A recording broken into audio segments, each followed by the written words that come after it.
Record. Recording in progress. Do you all hear that, or is it just me? I hear. Okay, you do. I hear it. Okay, good. All right. So good to see you all, and welcome back. This is we are now onto the fourth round of this particular Lunch and Learn series about seeking God. And as I was chatting about earlier, the challenge here is actually like trying to capture a lot of stuff in an hour, which is nearly impossible to do because, as you know, God is really important to the whole idea of Judaism, and so we've got a lot to say about God. And so what we're going to cover today, in particular, is the early modern period. And the challenge with with that, of course, is what does it mean? What exactly is early modern, or where does modernity start for the Jews? I'm going to, of course, put up my the timeline so you can all see this. When a few more people in, I'll post some other things. But in the meantime, well, for the benefit of those who are here, you should be able to see my timeline, which, you know, if you've learned anything with me now, you've seen this document a bunch of times. But you know, so we've covered so far the Tanakh, you know, the Hebrew scriptures, which come from all the way back to the left end of our diagram, and then we've covered the Talmud and Midrash, which are rabbinic. Those are in this period over here, basically the 2nd through 5th centuries CE for the Talmud and Midrashim. We covered some medieval commentators from this period. Often that, so we were in sort of the 9th century to the 12th century approximately, and today we're going to move forward more or less from the 16th century, because that's where our first, excuse me, is I 16th? Yeah, 16th century. Again, the question is, where does modernity begin for the Jews? Some put the boundary with 1492, the expulsion from Spain, although that's sort of arbitrary. There are some that really don't consider Jewish modernity until the Haskalah, the emancipation that happens in the 19th century. But again, we're past the medievals in what we're going to cover today. We're going to be going from the 16th century up until the 19th century and covering some major thinkers in there. So I'm going to put this away for a moment. I was just to give you sort of an overview. We did cover, as I said, Tanakhic views of God, you know, which is really sort of a personal God that can be described in, you know, in human in language of the Torah, which is human language, of course.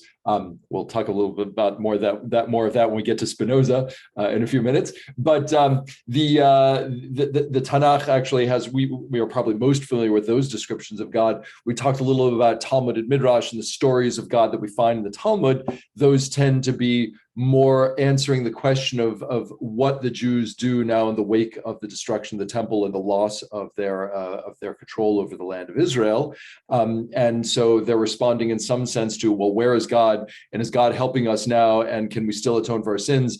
And can we still find God at all if God is no longer centered in the holy mountain in Jerusalem? How do we interact with God? So that's what we covered in the second session. Third session, the last time we met in January, we talked a little bit about sort of how certain philosophies, particularly Greek philosophy, influenced Jewish thought. We talked a lot about Maimonides and Aristotelianism and Neoplatonism, another stream, the beginning of the use of metaphor for God. We talked about the sort of proto arguments for God's existence. Again, all part of this medieval period. We looked a little at that influence on our Siddur, on aspects of liturgy, and on our halacha. So what we are going to talk about today, as I said, is the early modern conceptions. And I get what we'll see, again, what we're seeing as we move forward is that in every century, in every generation, of course, the Jews are responding to their experience, to where they are, what has happened. And so now we're moving into a period in which the temple has been gone for more than a millennium. So they're quite far removed from certainly from the biblical period, and even to some extent from they're quite far removed from the Talmudic period, from the early rabbinic period. And so we're moving from this idea of rabbinic commentary, which we see in the sort of the medieval period, to philosophers who are being influenced by Western philosophy. And that's going to become increasingly more important. And by the way, I just want to say, again, there's a big asterisk here. I can't make an asterisk with my fingers, but a big asterisk, which is that I am not wired for philosophy. That is not my one of my strengths. So I'm struggling with this as much as you may. I don't know if anyone here is a philosophy lover. But really, you put Kant in front of me, and I kind of scratch my head and turn back to my copy of Mikra Gedolot. But the challenge that we'll find is that these as we move closer to the modern period, we're seeing many of these Jewish thinkers who are influenced by contemporary philosophy, and that will, of course, influence what they're writing and saying in the Jewish world. What we also see, of course, again, with this, the further we get away from the biblical period and from the rabbinic period, the further away God seems. And that is actually a really quite important development in Jewish understandings of God, is that God seems further away, and we therefore have to work a little harder to try to explain God's existence and how we understand God. And so I think you'll see some of that in our what we're looking at today. The response to modernity is this questioning of, well, where is God? How do we find, and trying to find new ways to address that question. Our experience as modern people does not necessarily correspond with the stories that we read on the ancient Jewish bookshelf. And that's the question that they are responding to. So I put up the timeline before. I also want to share with you in the chat where you can find, as you may know, I guess if you found this link, you know that the videos for the previous sessions, if you have not seen them, are located on that page on our website, videos of the Zoom recordings. And also we have there, I want to put up also a link to the Sefaria sheet that I'm going to use, the source sheet that I'm going to use today. So you can either, I will show it on screen, but if you prefer to sort of flip around yourself, you can just open it yourself and look at it that way. So without further ado, we did review the timeline. We talked a little about the beginning of modernity. As we jump into this, I'm going to invite you all to recite the bracha for Torah study with me, which is La'asok b'divrei Torah. So please with me, Baruch atah Adonai Eloheinu melech haolam asher kiddushanu b'mitzvotav v'tzivanu la'asok b'divrei Torah. Amen. So with that, we're going to head into Rabbi Isaac Luria, who lives from 1534 to 1572. He is born in Jerusalem. He spends some time in Egypt before moving back to the land of Israel, and he lives in Tzfat in the latter part of the 16th century. And Luria is in this sort of clutch of Kabbalists who live in Tzfat. And now remember, Kabbalah, just as a brief refresher perhaps those of you who have not studied Kabbalah before, I want to give you just a sort of a sense of what we're talking about. I'm going to share my screen here. I'm going to the Sefaria sheet. And just in case you've never seen this before, you should know that Kabbalah depends. The major work of Kabbalah, of course, is the Zohar, which dates to the 12th century. It's 13th century, written by Rabbi Moshe de Leon. Yes, I know he ascribes it to Rabbi Shimon Bar Yochai, who lived 1,000 years earlier, but we know it was written, we're pretty certain it was written by Moshe de Leon in the 13th century in Spain. And part of what the Kabbalists are doing, remember, we're all trying to get this question of where is God? And can we bridge that gap between us and God? In particular, the Kabbalists really want to do that. That's what actually Professor Gershom Scholem said primarily about that. The function of Kabbalah is to bridge the gap that has been created by the centuries of distance between what's in the Torah and where we are today. So one of the ways they do this, one of the primary ways, is they visualize God in these 10 emanations. You can see there's 10 here. I don't need to say too much about this, other than the fact you should know that it's sort of visioned as sort of distance from the world. This is sort of the upper region.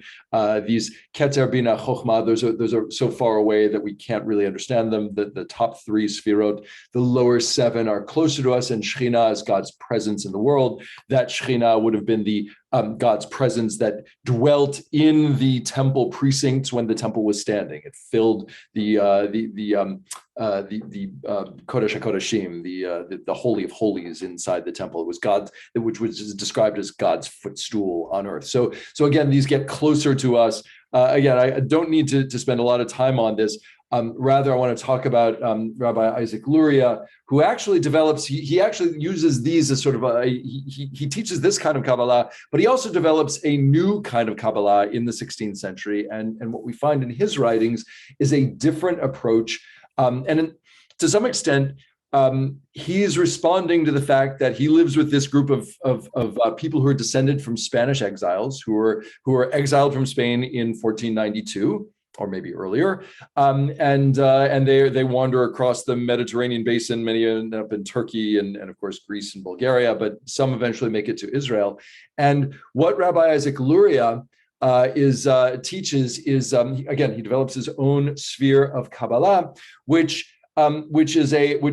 from which comes this idea of how we should act, in particular, to get in touch with God.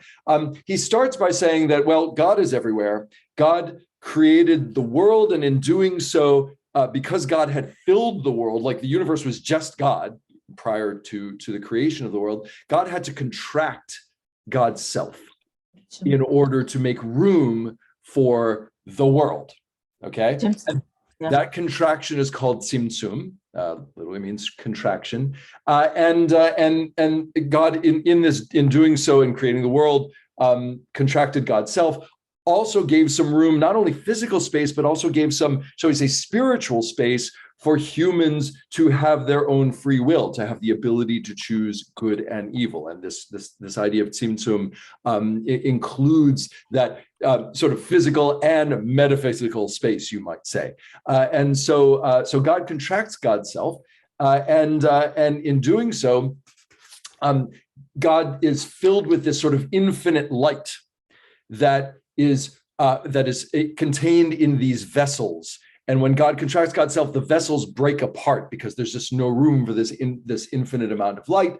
These vessels, which had contained the 10 Sfirot, and they shatter. This is called in Hebrew, the term is shvirat hakelim, the breaking of the vessels. And these vessels sort of fly out in pieces out into the universe. Okay, this is all Luria. This is not in the Zohar. You're not going to find this prior to the 16th century. And in contracting God's self, God breaks these vessels, and the pieces, or the shards, fly everywhere, and the sparks of this original light of creation get caught in the shards of these vessels. I'm just curious to know, has anyone ever heard this before? This is not something we usually teach at conservative synagogues. Okay, a little bit here and there. Lurianic Kabbalah is somewhat esoteric, but anyway, so the shards catch onto these sparks of the original light, and they form these klipot, shells that contain the light. And our job as human beings is actually to liberate these sparks from these klipot, from these shells. Okay, and again, I know this is all happening in Luria's head, and then he's teaching it to his students, of course, in the 16th century. And the way that we liberate these sparks, that we set free those sparks of God's primordial light, is through the performance of mitzvot. Okay, so if you needed a reason to perform mitzvot, and the Torah is not always clear on why we do what we do, right? We do what we do because it says so in the Torah. That's what the Torah itself kind of proclaims. I mean, yes, there's the idea of God will do good things for us, and if we do them, and not do good things for us if we don't. But if that doesn't work, because we know that sometimes the world doesn't really work that way. Here's another idea where we're liberating these sparks through the performance of mitzvot.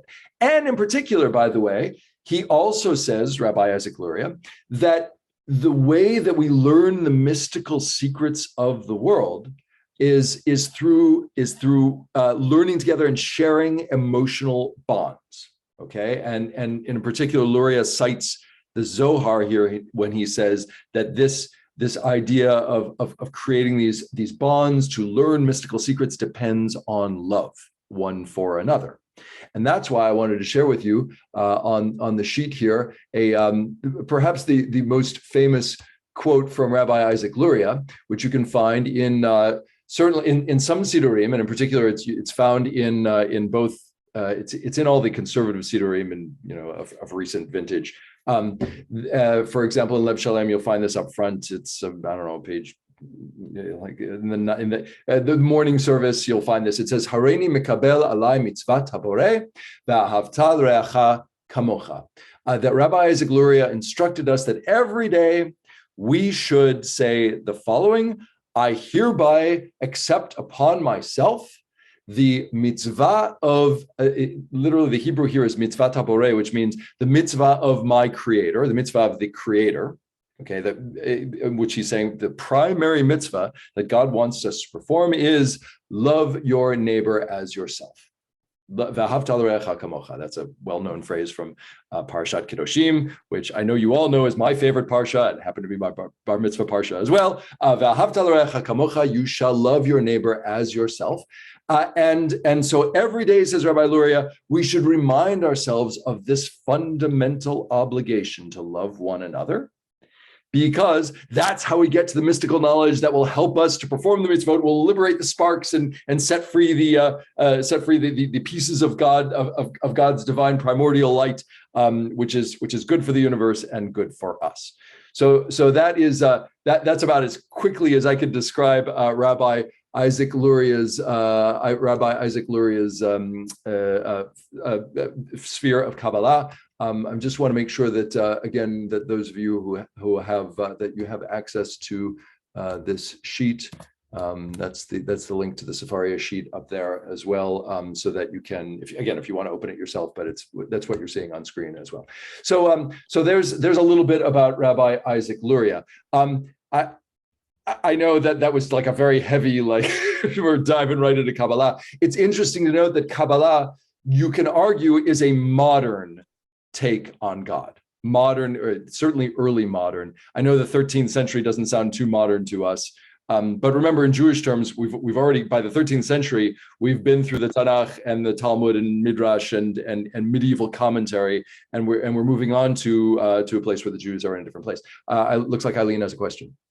Yeah, when you were talking about the process of in the process of creation, the tzimtzum, where God retracts his parts of itself to let us exist. I'm just, we were talking about connection. How do we find connection with God?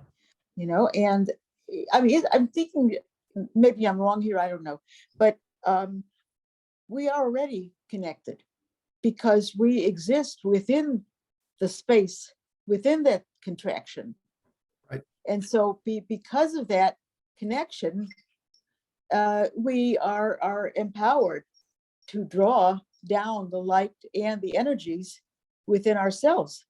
For sure. So again, thank you for bringing it back to that idea of connection. The function of Kabbalah, at least according to those who created, or at least according to those who analyzed those who created it, was to decrease that distance between us and God through these mystical, ecstatic experiences. So one, by the way, it just so happened yesterday, of course, was Tu B'Shvat, which is not a holiday at all. For the record, I mean, yes, we teach kids about it as if it were a holiday. Not a holiday. It's a day on which all the trees in the world turn a day older. There's a halachic reason for that, which is that the Torah says you can only really eat the fruit of a tree after it's 5 years old. But the Kabbalists of Tzfat created the Tu B'Shvat Seder, this idea of acknowledging through some kind of mystical experience this birthday of the trees, because of course they connected it to the Eitz Chaim, the tree of life, and therefore the spherotic tree.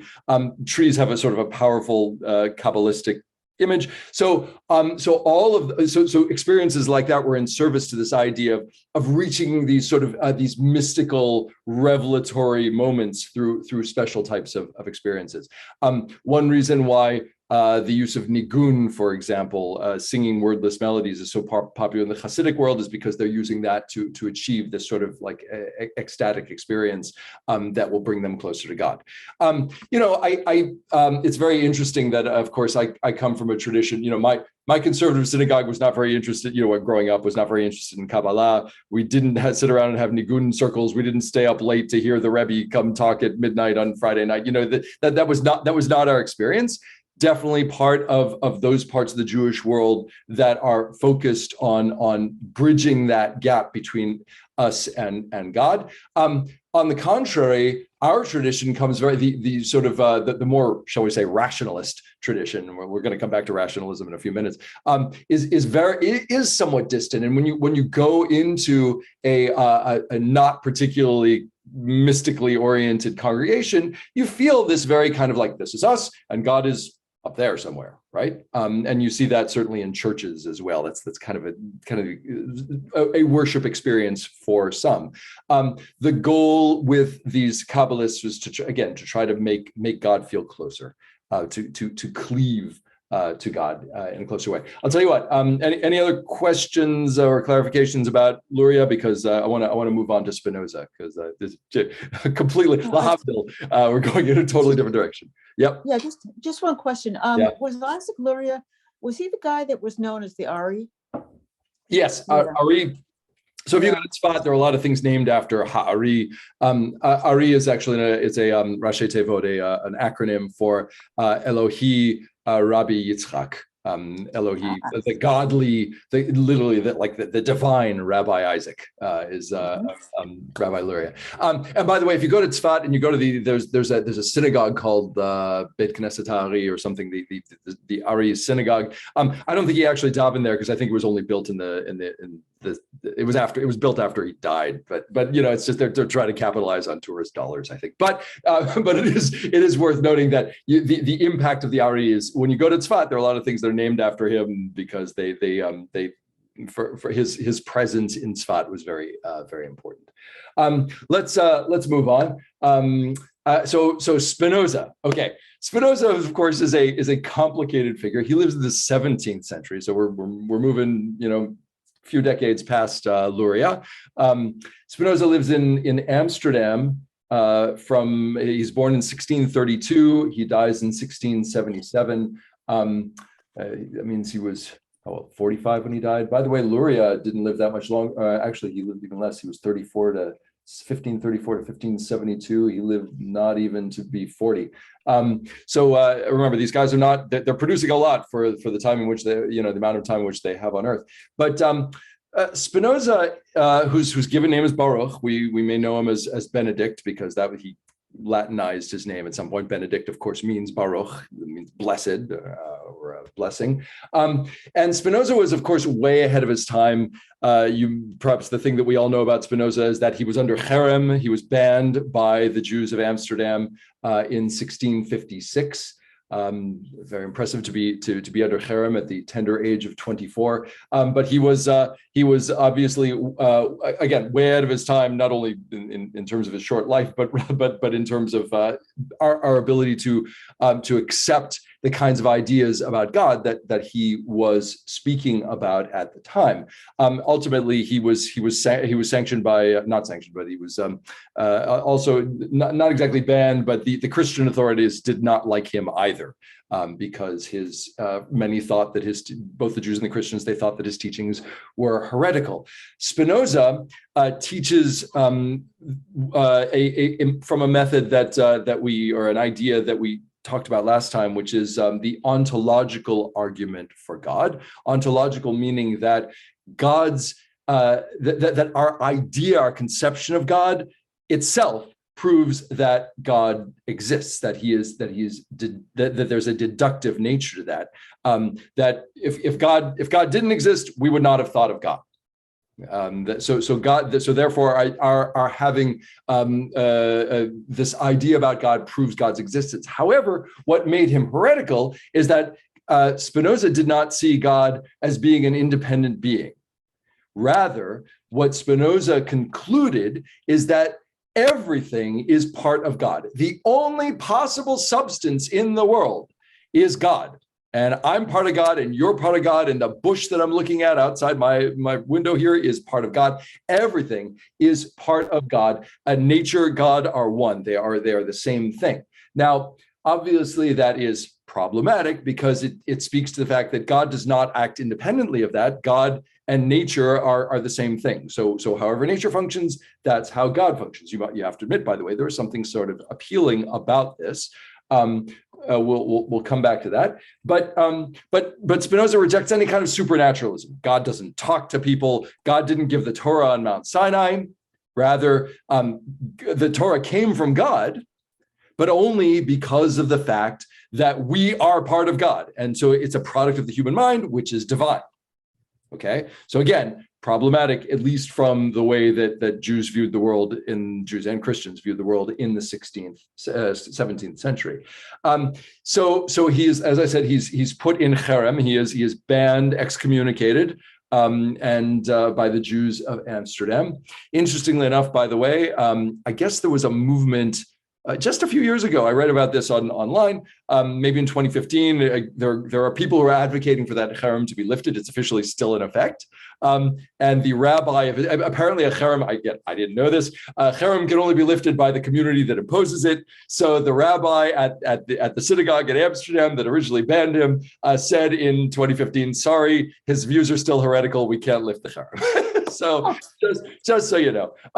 In any case, he wrote sometime after that cherem, he wrote a piece called the Tractatus Theologico-Politicus, the theological political tractate. And he starts from a point of biblical criticism. We're going to read it in a bit. He looks at the text of the Torah. And again, now this is something that in the 17th century was quite controversial. Today, it is de rigueur. If you study Bible anywhere in any academic environment, that's the first thing you're going to encounter, is the fact that the Bible that the Torah looks like it's written from by multiple either people or schools of thought. And that there are different, you can detect sort of based on the language and the contradictions therein, and sort of the things that are missing or things that are repeated and different names and so forth. That given all that evidence, we see the human hand of authorship in the Torah. And so again, 17th century, that was scandalous. But Spinoza uses that well, not only to provoke the religious authorities, but also to demonstrate this idea that the Torah must be a work is a human work, but it still comes from God because, of course, God is everything. God is all of us. So it is worth noting that Spinoza is really, for that reason, again, not having been accepted in his time, he's a transitional figure because he's really the first person to be saying these things, certainly out loud. Now, if you asked Rashi, who would have lived, 400, 500 years before Spinoza, can you detect the inconsistency of the Torah? Rashi says, of course, but those are placed there effectively by God for us to dig into. It's an opportunity. Eno omer darsheni is the way Rashi puts it. This text, what makes the text complicated, tells us that it's up to us to try to figure out what God's trying to teach us through these inconsistencies or missing things or grammatical, errors or whatever. That all of that is an opportunity for us to get closer to God through interpretation. Spinoza says no. It just demonstrates the human hand of authorship. And again, for later commentators, this is not going to be so controversial. However, in the 17th century, it certainly is. Let's take a look at some of from this theological political tractate. I'm going to share with you again. Hold on, why is it not? I'm going to share. There are weird things going on here. Wait, hold on. Sorry. Oh, here we go. Share screen, and we're back to. All right. So, Anita, could a brave volunteer read for us some Spinoza here at the top of the page. Again, since nothing can exist or be conceived without God. Who would like? Eileen, you're unmuted. I see, and you're right there. Why don't you read for us? Okay. Again, since nothing can exist or be conceived without God, it is certain that every single thing in nature involves and expresses the conception of God as far as its essence and perfection allows. And accordingly, the more we come to understand natural things, the greater and more perfect the knowledge of God we acquire. So pause there for a second.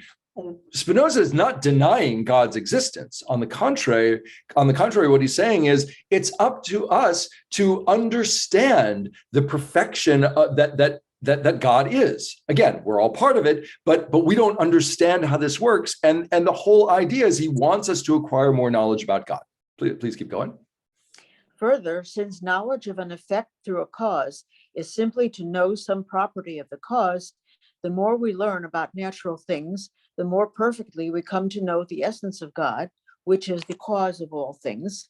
And thus all our knowledge, that is our highest good, not only depends on a knowledge of God, but consists in it altogether. So again, he's living at a time in which there's a flowering of scientific inquiry, especially in Holland. And so he's saying that it's up to us to use the tools that we have to learn about the universe, to learn about the laws of physics. And that will teach us about God, says Spinoza. Let's read a little more on the true original text of the divine law, et cetera, et cetera. Sheldon Katz, would you be willing to read for us those who consider the Bible?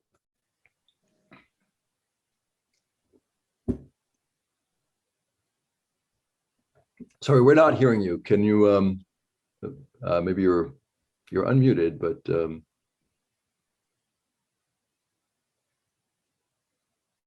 okay.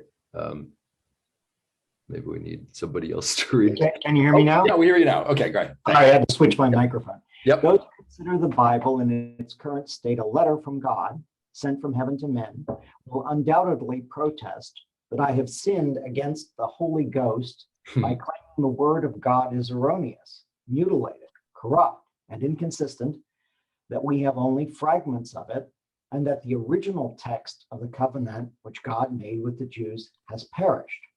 However, if they reflect upon the facts, I have no doubt that they will soon cease to protest. For both reason and the beliefs of the prophets and apostles evidently proclaim that God's eternal word and covenant are in true religion, are divinely inscribed upon the hearts of men, that is, upon the human mind.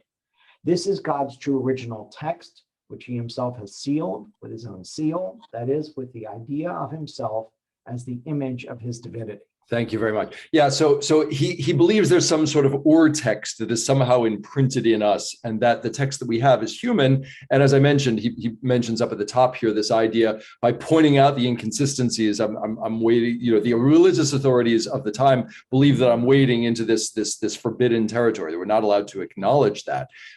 He's claiming, now remember, this is a good 14 years after he's been excommunicated by the Jews, and also and the Christian authorities have sort of distanced themselves from him. It's worth noting, by the way, that another feature that makes Spinoza a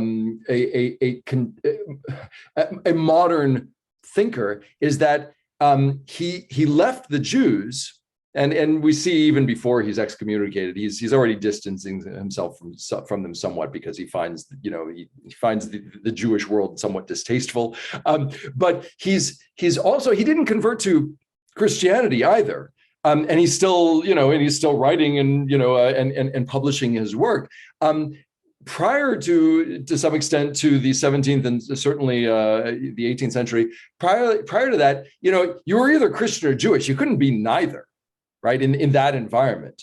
So the fact that so it's sort of, again, he's a transitional figure, because he's in this sort of limbo, which I don't know that there's anybody else around like him at the time. But in any case, his point though is that he's actually there to tell us you're reading the text wrong. That we have to understand that this is that God has given this to us, just not in the way that the Torah says. Again, problematic, as you can see. We probably don't need to read more of this. Any other questions about Spinoza based on what we've read. I want to get on to Mendelssohn because he is actually by the way, considered the first modern Jew. Yes, Eileen, go ahead. Yeah, when you think about it, you can compare Spinoza to, I can't think of a specific name, but people in the time of the temple who were curious and wanted to explore the science and the philosophy of the Greeks or the Romans in different periods. And, and they were basically under a sort of harem for their own community too, because, this is nothing new is what I'm trying to say, is that there always have been a group of people within the Jewish community whose minds were open to other things, whose minds were open to other interpretations. And, Spinoza right now is just the latest guy. But he was, except wait, Eileen, but hold on, because there aren't Christian thinkers who are saying what Spinoza is thinking. He's sort of like he's out in his own realm, to some extent.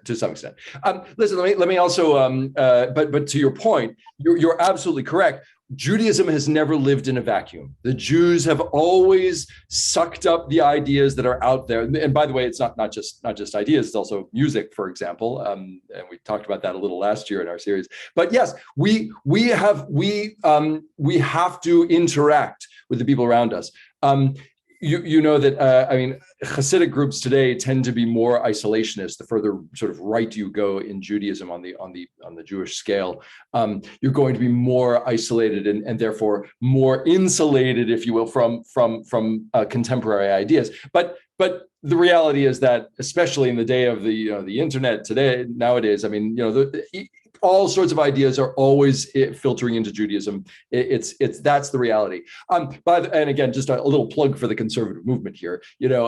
We see ourselves as acknowledging that development more so than orthodoxy. We know when we read Jewish history, we hear these ideas creeping into Jewish thought. I might have mentioned earlier that in the first session that Judaism does not traditionally believe, you might have learned that Judaism does not believe in original sin, that the fall in Genesis in Bereshit is a Christian idea. But actually, the truth is that there are some medieval Jewish thinkers who have heard that from the Christians say, "Oh, it's an interesting idea," and it appears in their writing. So it's not. We have never been entirely. There is no sort of antiseptic sealed Judaism. Doesn't exist. And what makes the conservative movement is the fact that we acknowledge that yes, some change happens has always happened historically based on what's going on around us. Okay, but that's another subject for another lunch and learn. We'll talk about that another time. Let's go on to, with your permission, I'm going to go on to Mendelssohn because Moses Mendelssohn is actually really important and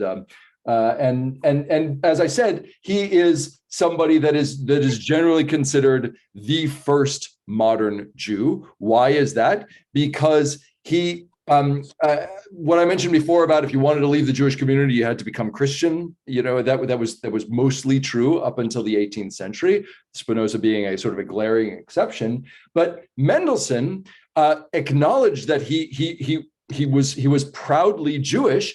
And yet he also created, he had friends who were not Jewish, and he hung around sort of with other philosophers in the salons of Berlin in the middle of the 18th century, and incorporated some of their ideas into his work. But he still kept kosher, and he kept Shabbos, and he kept mitzvot. He was a religious Jewish person. Now, remember, he's before there are no movements at this time, but he would be what we would call today an Orthodox Jew.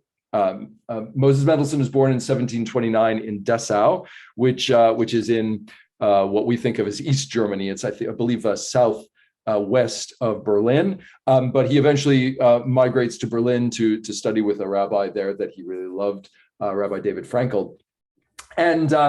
And so in his studies and his communications with other philosophers and so forth, he publishes his greatest work, the Biur, which is a commentary on the Torah. It's actually a translation into Judeo-German by the way, and Yiddish is not Judeo-German, just for the record, they're distinct languages, but he translates the Torah into Judeo-German for the consumption of German Hi, Jews how are you?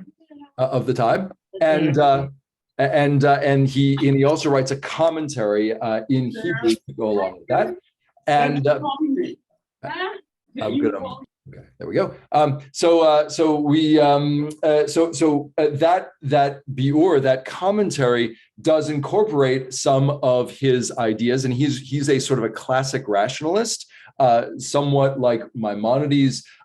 He believes, for example, that we acquire knowledge through reason. That's very important. We are innately good, and the purpose of philosophy is the perfection of humanity. And some of those ideas are evident in the biur.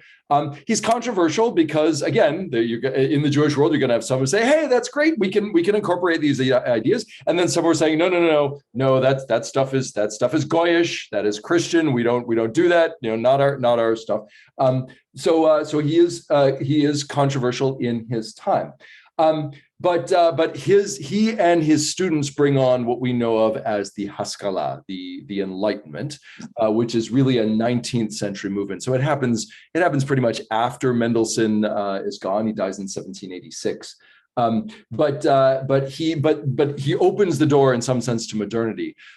Yes, I know it's actually Napoleon. It's the French Revolution in 1789, which grants the Jews French citizenship for the first time. In Germany, it comes somewhat later, but Jews are allowed to enter German universities in the 19th century, and that leads to, of course, the principles of reform, and ultimately, of course, the positive historical movement, which is the conservative movement. Anyway, what Mendelssohn teaches, though, is that even the modern Jew, the contemporary Jew who understands contemporary philosophy, still has to wrestle with God.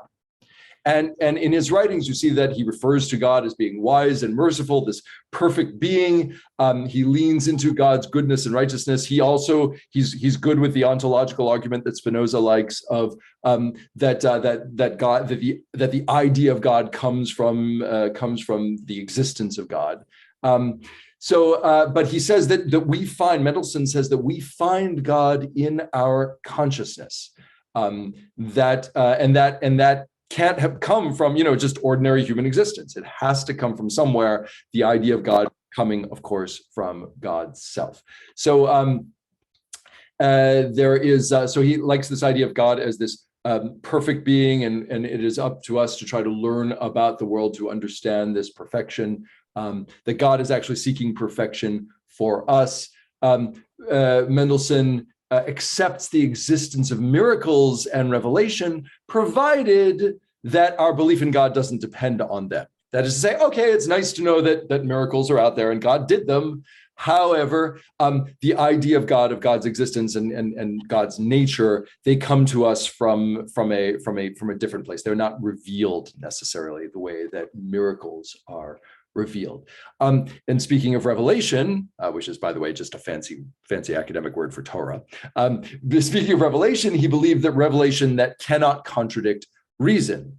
So if the Torah tells us that God, for example, laid down 10 plagues on the Egyptians, that has to be explained through the laws of physics. It has to be explained through, like, people saw it. It had to happen, not in a supernatural way, but it had to happen in a way that could be perceived and explained. Reason can play into how we understand God. We have to understand God through the principles of science that we know. He's a little early to be part of the movement known as Das Wissenschaft des Judentums, the science of Judaism, that comes in the 19th century. Again, having to do with Jews entering the universities in Germany for the first time. But some of those principles are evident in his work. He believes that God literally spoke at Mount Sinai.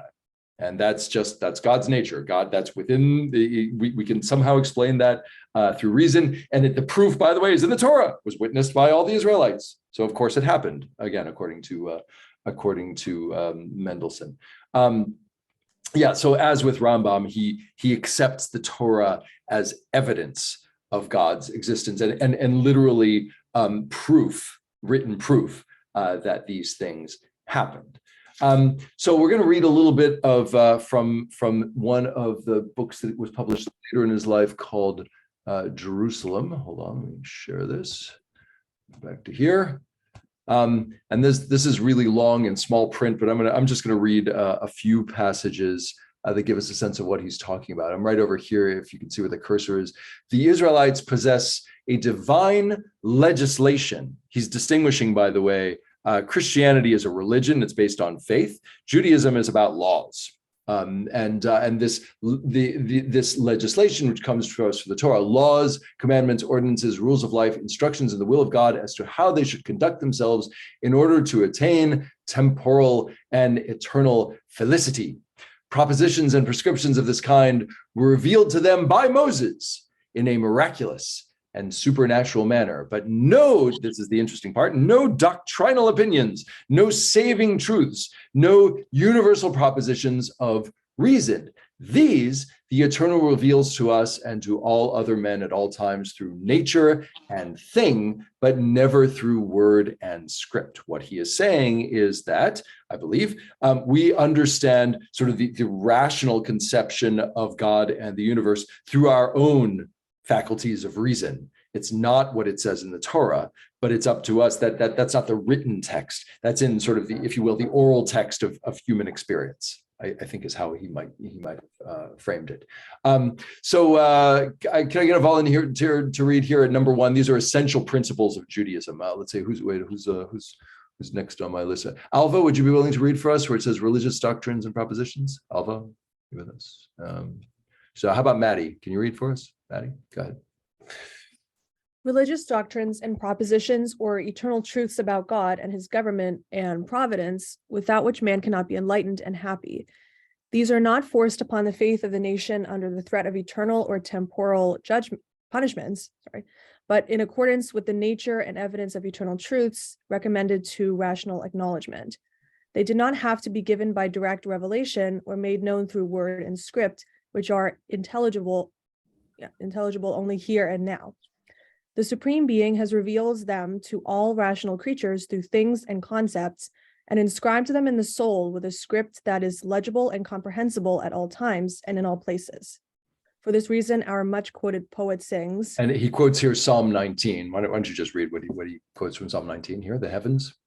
The heavens declare the majesty of God, and the firmament announceth the work of God's hands. From one day this doctrine floweth into another, and night giveth instruction to night. No teaching, no words, without their voice being heard. Their choral resoundeth over all the earth. Their message goeth forth to the ends of the world, to the place where God hath sent a tent for the sun. Okay, so right, again, you'll have to excuse the these and the thous and the haths, but resoundeth. But yes, I think when he reads Psalm 19, what he hears is that the way we understand God and the way we understand how the universe works, this sort of this comes to us not through the words of Torah, but rather through when we tune into this dramatic chorale that we hear around us in our investigation of the world. I think that might be how Mendelssohn would have read this. Again, he separates this idea of written, revealed Torah versus our rational understanding of the world.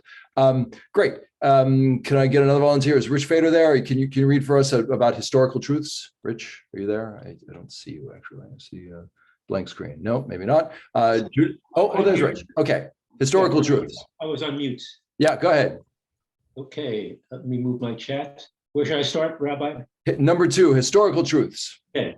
Historical truths or records of the vicissitudes of former ages, especially of the circumstances in the lives of the nation's forefathers, of their having come to know the true God, of their way of life before God, even of their transgressions and the paternal chastisement that followed them, of the covenant which God concluded with them, and of the promise which God so often repeated to them to make of their descendants in the days to come a nation consecrated to God. So basically what Mendelssohn is saying is that our history is also a testament to how we should understand our relationship with God, right? We have come to know God through our history. And that history, of course, includes the Torah, but it also includes everything that's happened since. Why don't you read a little more of these historical records? Yeah, these historical records contained the foundation for the national cohesion, and as historical truths they can, according to their nature, not be accepted in any other manner than on faith. Authority alone gives them the required evidence. These records were also confirmed to the nation by miracles and supported by an authority which was sufficient to place the faith beyond all doubt and hesitance. Right. Again, so our history teaches about the true nature of God and our relationship thereof. And by the way, the word faith is important to Mendelssohn here, because remember, there's the revealed text, then there's our experience. And to some extent, that experience, and which teaches us about God, is I guess, a matter of faith as well. Let's see, Judith, would you be willing to read number 3 there, laws, precepts? Sure. Laws, precepts, commandments, and rules of life, which were to be peculiar to this nation and through the observance of which it should arrive at national felicity, as well as personal felicity for each of its individual members. The lawgiver was God, that is to say, God, not in his relation to as creator and preserver of the universe, but God as patron and friend by covenant of their ancestors, as liberator, founder, and leader, as king and head of this people. And he gave his laws the most solemn sanction, publicly and in a never heard of miraculous manner, by which they were imposed upon the nation and all their descendants as an unalterable duty and obligation. Right. So Mendelssohn sees these laws, the laws of the Torah, as being an essential plank in Jewish life, and that revelation that comes to us, again, that's from the written law, which Moses received on Mount Sinai, and Mendelssohn really believes in Torah Sinai, that the Torah came, that God spoke to Moses on Mount Sinai, and that God did this. I find this very interesting, not in his relation as creator and preserver of the universe. So not as this sort of like global, universal God, but rather the friend God, the patron and friend, the one who is to us, who are in relationship with, not the distant God, but this sort of immediate relational God that is this personal God. Interesting. Mendelssohn is, unlike Spinoza, unlike to some extent Isaac Luria, Mendelssohn is very much he's kind of a traditionalist. Like he's not that far off from what came before him, with Rambam and before. I think he and Rambam probably, if had they met, would have agreed quite on quite a number of things. So I think that's probably enough about Mendelssohn. But I think it's important to get that that Mendelssohn sort of treads this line of tradition and modernity for the first time, and he's doing so in a way that works for him in the 18th century in this environment, in this intellectual ferment in Germany at the time. Any questions or observations about any of that? I know, again, this is I got to admit, this is pretty heavy. I hope you're all still with me. But again, I wanted to make sure that we get when we speak next in the next session in March, which is I believe on March 11th. Does that make sense? No, sorry, March 7th might be our next date. We'll talk about the purely modern. We're gonna talk about 20th century thinkers, and including Martin Buber, and we'll talk certainly about Rabbi Abraham Joshua Heschel. We've had a lot of Heschel at Beth Shalom lately, but you can't do too much Heschel as far as I'm concerned. So we'll talk about Buber, we'll talk about Heschel, we'll talk about Mordechai Kaplan, I hope, as well, and maybe even Rabbi Neil Gilman, whom some of us have a personal connection to. I just want in the 5 minutes we have left, I just want to cover one more thinker that you probably haven't heard of. I must admit that I had not heard of this person, but he's very important. His name is Herman Cohen. and his dates are 1842 to 1918. So we're really, again, this is late, early modern, shall we say, maybe even arguably modern, but 1842. And Cohen is among the founders of for the record, the Marburg School of Neo-Kantianism. He studied at the Jewish Theological Seminary of Breslau, which is, of course, the forerunner to the Jewish Theological Seminary of America, at which where I studied to be a cantor and then a rabbi, and he's a thinker who's among the early writers about God in the modern vein, in sort of the much later than Mendelssohn, obviously, and he's living already in quite a different world. Already, the principles of Wissenschaft des Judentums, the science of Judaism, are in place. Biblical criticism is becoming much more readily accepted. Still not so much in the Jewish world, but he's now living in a very different world. But his focus, by the way, is on ethics, and that God ultimately plays this central role in ethics. God is Cohen writes that really God is more of a concept than this personal God that even Mendelssohn is going to hold to, but that God's function is to guarantee the eternity of the world by our perfecting ourselves, by humanity perfecting ourselves in an ethical system.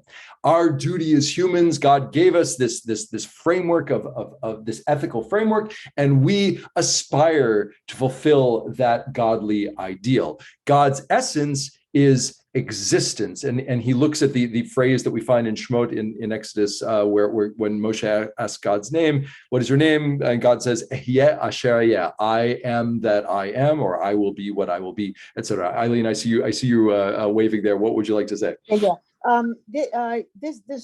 This portion of today's lesson raised a question in my mind, and what I want to ask is, were we created to affect God's perfection, or to sort of to augment his own imperfection? Wow. Okay, we have 4 minutes left, so I mean, I will. I'm going to sidestep that question by saying, well, we don't know. But the whole point of this series actually is to give you all language with which to talk about God, and to present a series of understandings of God throughout Jewish history by Jewish thinkers, so that you can come to your own conclusions about that. So again, you can look at stories of Genesis and you think about God as the creator of the world, or the God who is there with Abraham, Isaac, and Jacob, and Sarah, Rebecca, Rachel, and Leah. We can also look at God as the law-giving God of Mount Sinai, but then we can also look at God as the sort of the presence that's in the temple, or the character that appears in Midrash that is helping humans with their problems in that era. Or we can look at this sort of philosophical approaches that are more contemporary. You'll notice that like, as I said, I started, let me actually conclude by ending where I started, which is that the further we get from Mount Sinai and Bereshit, the further we get from that, the farther away God seems, the more modernity seems to creep into our thinking in terms of how we understand what God is, where God is, how God works. And so the whole point of this exercise of these sessions, and I know, like I said, this is getting very ethereal, but that's because that's where God is found, right? It's very heady. Thank you, Maddie, I saw that you gestured to your head, right? It's very heady because to these thinkers, that's where they find God. Now, again, they're vastly different from each other. Luria is very different from Spinoza, is very different from Mendelssohn, who is quite different from Hermann Cohen as well. But they're all trying to approach, how do we seek God? How do we understand God? How do we relate to God? And so the answer to your question is, we relate to God through any number of these ways. And what is our duty? Well, it depends on who you ask. So I'm sorry that is not what you necessarily want your rabbi to say. You want your rabbi to say, you should seek God by keeping Shabbos. And I agree with that 100%. But once you get past what does it mean to keep Shabbos, and why do we do it, and how and how does that impact our relationship with God? That's where the interesting part is. Okay, so that's all by way of saying that we're going to have to conclude this right now. But keep reading. I think the last. I'll share that last quote from Hermann Cohen with you before we conclude, which is, only the idea of God gives me the confidence that morality will become reality on earth. And because I cannot live without this confidence, I cannot live without God. I know it says 1971 there, but that's just when this is republished. He wrote in German in the 19th century. But I cannot live without God because God is what gives us this sense of morality. And that is sort of, again, to Cohen, that is his sense of what it means to be in relationship with God and how we understand God's perfection or imperfection and so forth. So with that, I'm sorry that I gotta run out now. But our next session, as I said, I'm pretty sure is March 7th. Let me just double check my records here. And I'll see you again then on Zoom. Yes. Oh, sorry, my mistake. Tuesday, March 14th. My mistake. Sorry. Tuesday, March 14th. We will be talking about, like I said, Martin Buber, Rabbi Aaron Joshua Heschel, Rabbi Mordechai Kaplan, and probably Rabbi Neil Gilman as well. And I thank you once again for joining me.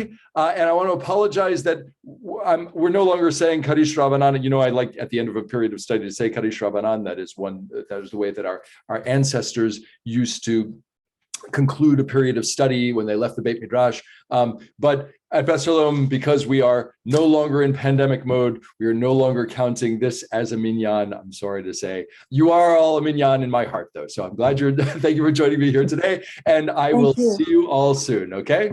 Thank you, Rabbi. You're welcome. Take care. Okay, bye.